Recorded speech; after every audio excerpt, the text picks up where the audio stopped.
हां sir. Sir काय घडलं होतं रात्री आणि पोलिसांना आंदोलकांवर लाठीचार्ज करण्याची काय वेळ आली? काल छत्रपती संभाजी महाराज जयंती होतं. त्या अनुषंगाने शहरामध्ये बरेचसे मिरवणूक काढले होते. एकूण टोटल 22 मिरवणूक होते. ह्याच्यामध्ये एक संघमित्र तरुण मंडळ त्यांना परमिशन नव्हतं आणि सेकंड त्यांनी DJ लावले होते. आम्ही मीटिंग घेऊन सगळं मंडळ आणि बाकी सगळं जयंतीमध्ये पण आम्ही सांगितलं होतं की DJ बिलकुल अलाउ करणार नाही. आता आचारसंहिता चालू आहे आणि त्याचं केसेस पण होतील असं सगळ्यांना सूचना दिले होते. तरीही हे मंडळ मिरवणूक काढले. नंतर मिरवणूक काढल्यानंतर DJ मोठ्या प्रमाणामध्ये वाजत होतं. आजूबाजू लोकांचं पण कंप्लेंट्स होतं. जेव्हा आमचं कॉन्स्टेबल तिथं पोहोचलं आणि त्यांना सांगितलं आणि नॉईज मॉनिटर वगैरे रीडिंग घेत होते, तेव्हा थोडं पोलिसांसोबत बाचाबाची झालं. तेव्हा आमचे ठाणेदार पोहोचले. त्यांना पण समजून सांगितले. असं एक 2 तास ते मिरवणूक जे मंडळ होतं ते मिरवणूक न काढता तिथंच जागावर थांबले. नंतर DYSP पण तिथं जाऊन कन्व्हिन्स करायला बघितले. बट अचानक जे मंडळचं लोक आहे त्यांनी महाराजाचं जे पुतळा आहे ते खाली रोडवरती ठेवले. तर ते थोडं आम्हाला चांगलं वाटलं नाही. DYSP पण सांगितलं की असं करू नका, तुम्हाला आहे तुम्ही मिरवणूक करून घ्या आणि जयंतीनंतर आम्हाला काय करायचं आहे आम्ही ते नंतर बघू असं पण चर्चा झालं. तरी DYSP तिथं जाऊन हार वगैरे ते टाकले. तरी काही परत लोकांनी थोडं त्यांना अग्रेसिव्ह होत सारखं दिसलं.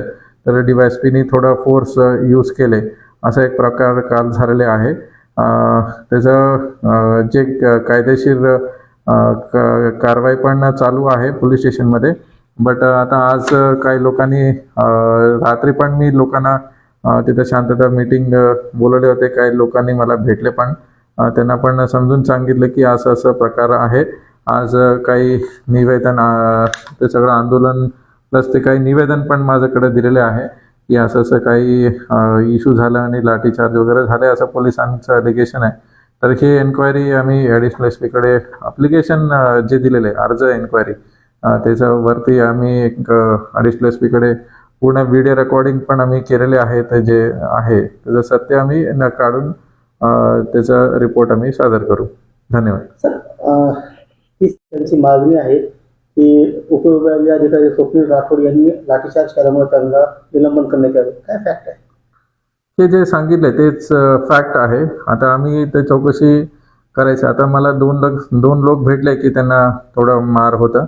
असं टोटल तिथे एवढं लोक नव्हते. बट आम्ही व्हिडिओ कॅमेरामध्ये सगळं कॅप्चर झाले. त्याच्यावरती आम्ही चौकशी करू. अर्ज त्यांनी दिलेले आहे त्याच्यावरती एन्क्वायरी होईल. धन्यवाद.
बोलतोय ना, बोकाट गेला.